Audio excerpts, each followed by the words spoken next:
Baik, pada kesempatan kali ini kita akan mempelajari mengenai mekanik, yaitu prinsip aksi minimum daripada Lagrangian partikel tunggal, bersumber dari Course of Theoretical Physics volume 1 daripada Landau dan Lifshitz series, atau bisa disebut sebagai Landau minimum. Baik, postulat utama yaitu prinsip aksi minimum. Dalam kerangka mekanika analitik, keadaan dari satu partikel tunggal ditentukan secara penuh oleh posisi Q dan kecepatannya Q dot. Aksi S itu didefinisikan sebagai integral waktu daripada fungsi Lagrangian L, Q, Q dot, dan T. Baik, Ki ini kita sebut sebagai koordinat umum ya. Jadi Ki adalah koordinat umum dan tentu Ki dot berarti kita juga dapat maknai sebagai kecepatan umum. Nah, apa maknanya? Bahwa Ki dan Ki dot adalah koordinat umum ya dan kecepatan umum yang berarti bahwa koordinat inilah yang dipilih untuk menggambarkan suatu sistem atau koordinat inilah yang paling bagus untuk menggambarkan suatu sistem. Jadi kita tentu tidak terikat ya, misalnya pada X, Y, Z atau bagaimana, tergantung geraknya seperti apa. Misal kalau benda di atas pegas ya, benda di atas pegas, ini misalnya pegas ya, spring gitu, ya sudah, key-nya bisa saja misalnya di sini Y.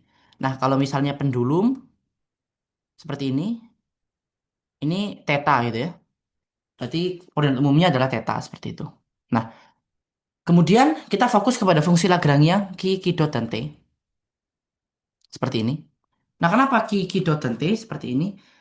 Bahwa fakta bahwa fungsi Lagrangian dan kemudian aksi hanya bergantung pada turunan pertama dan pada koordinat tersebut, berarti bahwa Ki dan Ki dot telah sudah cukup bagus untuk menggambarkan sistem.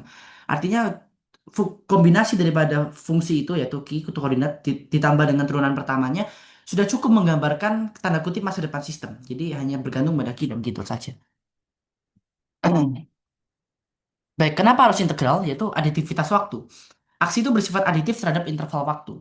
Jika gerak dipisah menjadi dua bagian, yaitu misalnya T1 sampai Tm dan Tm sampai T2, maka S1 kedua adalah sama dengan S1 ke M ditambah S M kedua. Sifat aditif inilah yang secara matematis mewajibkan aksi berbentuk integral terhadap waktu. Karena integral memang pada sifatnya yaitu menjumlahkan kan. Jadi kalau misalnya kita tahu kayak integral jumlahan Riemann ya, dia sebenarnya menjumlahkan. Integral sendiri pun sebenarnya menjumlahkan luasan di bawah kurva. Postulat prinsip Hamiltonian atau variasi S sama dengan nol. Di antara seluruh lintasan yang mungkin, partikel pasti memilih lintasan nyata Q-T dengan kecepatan Q dot T yang membuat aksi S itu bersifat stasioner.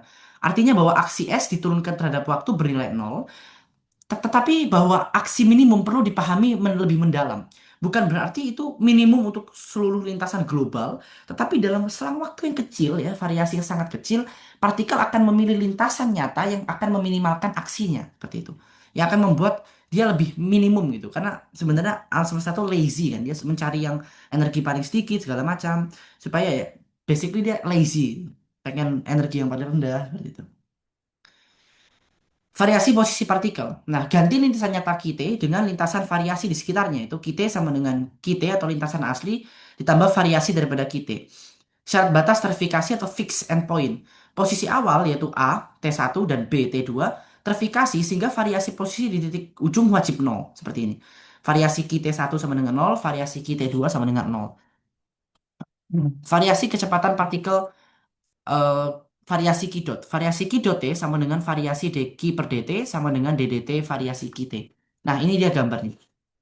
Bahwa partikel itu memiliki lintasan nyata, yaitu Q T, seperti ini yang dilambangkan dengan warna biru, dan dia divariasikan sebesar variasi Q T yang ada digambarkan dengan panah seperti ini, membuat lintasannya menjadi lintasan nyata ditambah dengan lintasan variasi, yaitu Q T ditambah variasi Q T. Seperti ini dia.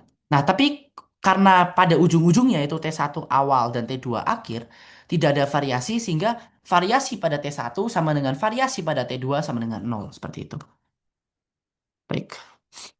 Variasi aksi S dan ekspansi Taylor. Perubahan Lagrange yang akibat gangguan posisi dan kecepatan yang tadi sudah kita lihat, Q tambah variasi Q dot tambah variasi Q dot, diekspansikan menggunakan ekspansi Taylor dua variabel. Sehingga ekspansinya akan berbentuk seperti ini ya. Tadi kan kita sudah mengganti key-nya sama dengan key tambah variasi key. Sehingga kita punya Lagrangian key dot T atau Lagrangian asli ditambah dengan partial L partial key eh, variasi key ditambah partial L partial key dot variasi key dot ditambah O variasi kuadrat. Nah, dengan mengabaikan suku order tinggi yaitu yang kuadrat, kita hanya mengambil suku linear. Variasi Lagrangian variasi L membuat suku posisi variasi Ki dan variasi daripada Ki dot. Nah, kenapa bisa berbentuk seperti ini? Nah, kita perhatikan bahwa Lagrangian di sini adalah Lagrangian asli ditambah dengan Lagrangian variasi.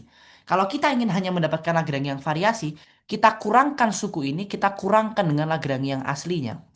Kita kurangkan dengan Ki dot dan T. Nah, sehingga kita kurangkan seperti ini, sehingga suku ini akan lenyap, menyisakan variasi daripada Lagrangian yang berbentuk seperti ini. Yang berbentuk seperti ini. Oke, baik. Substitusikan yaitu yang tadi sudah kita dapatkan yaitu variasi Ki dot T sama dengan DDT variasi Ki T. Nah, kita akan mendapatkan persamaan seperti ini gitu ya. Jadi sudah disubstitusikan yaitu variasi S harus sama dengan nol tadi sesuai dengan prinsip Hamiltonian sama dengan integral T1 sampai T2 variasi LDT sama dengan berbentuk seperti ini ya. T1 sampai T2 parsial L parsial Q variasi Q tambah dan seterusnya. Oke, perhatikan suku variasi kecepatan seperti ini, yaitu yang parsial L parsial Q dot daripada DDT variasi Q. Oke, sorry. Kita gunakan rumus integral parsial, yaitu integral UdV sama dengan UV dikurangi integral VdU. Nah, kita menggunakan aturan rantai ya. Jadi kan du dt sama dengan du dt, dt gitu. Nah, kemudian kita ganti du dt-nya adalah sama dengan persamaan Lagrangian, sehingga du sama dengan ddt parsial L parsial Q dot dt. Nah, kemudian kita pemisahan variasi kecepatan, yaitu dv sama dengan parsial Q dot t. Sehingga kita dapatkan ddt parsial Q dt yang akhirnya adalah v sama dengan variasi Q t gitu ya. Sorry. Baik. Sehingga kita mendapatkan suku seperti ini. Nah, hasil eliminasi suku batas, karena suku batas hilang secara mutlak, yaitu kita memastikan bahwa titik di awal dan titik di akhir tidak divariasikan atau terfikasi, sehingga ini bernilai nol, menyisakan persamaan ini. Baik, substitusikan kembali hasil integrasi parsial, suku kecepatan, ke dalam ekspansi variasi aksi variasi S gitu. Nah, variasi S sama dengan integral T1 sampai T2, parsial L, parsial Q dikurangi DDT, parsial L, parsial Q dot, variasi Q dt. Nah, bahwa variasi Q ini kan dapat benda sembarang ya. Dia bersifat arbitrer. Nah, supaya persamaan ini terpenuhi, maka suku di dalam kurung ini haruslah bernilai nol secara identik pada setiap waktu T. Dan inilah asal mula kita kemudian mendapatkan persamaan Euler-Lagrange. Seperti ini. Baik ya. Ini adalah untuk partikel tunggal saja, jadi hanya untuk satu partikel. Kalau misalnya lebih dari partikel tunggal, 2, 3, nanti ada sumasinya dan akan kita bahas di video selanjutnya. Nah, kemudian apa sih makna daripada Lagrangian ya? Memang Lagrangian adalah fungsi dari Ki dan Ki dot. Tapi kita menemui bahwa Lagrangian itu kan T min V gitu ya. Nah, mengapa integral aksi partikel itu harus menggunakan selisih antara energi kinetik dan energi potensial dan bukan energi total Eka ditambah EP? Baik, masalah invariansi energi total.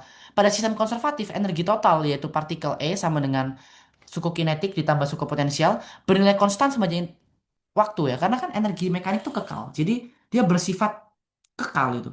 Nilai integral ini akan bernilai sama atau konstan untuk lintasan apapun, sehingga syarat variasi yang tadi ada variasi berbentuk seperti ini ya, yang ada di sini sini terus ini adalah lintasan asli QT dan di sini kemudian ada lintasan variasi di sini ada variasinya.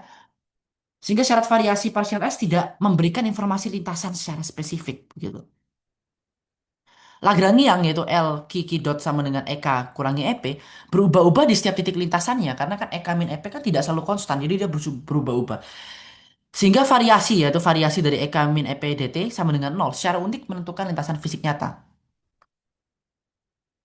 Oke, prinsip aksi minimum mencari titik setimbang kompromi dari dua kecenderungan yang saling berlawanan.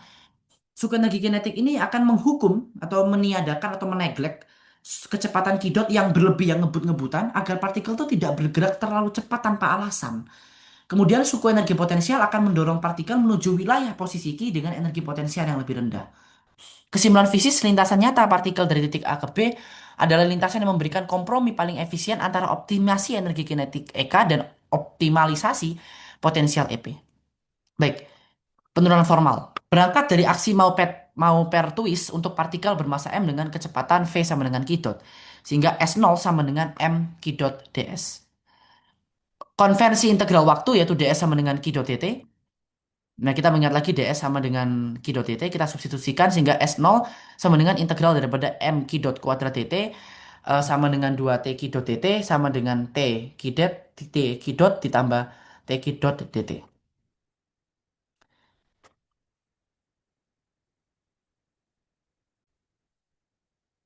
Substitusi energi total yaitu E sama dengan T plus V sehingga T sama dengan E min V.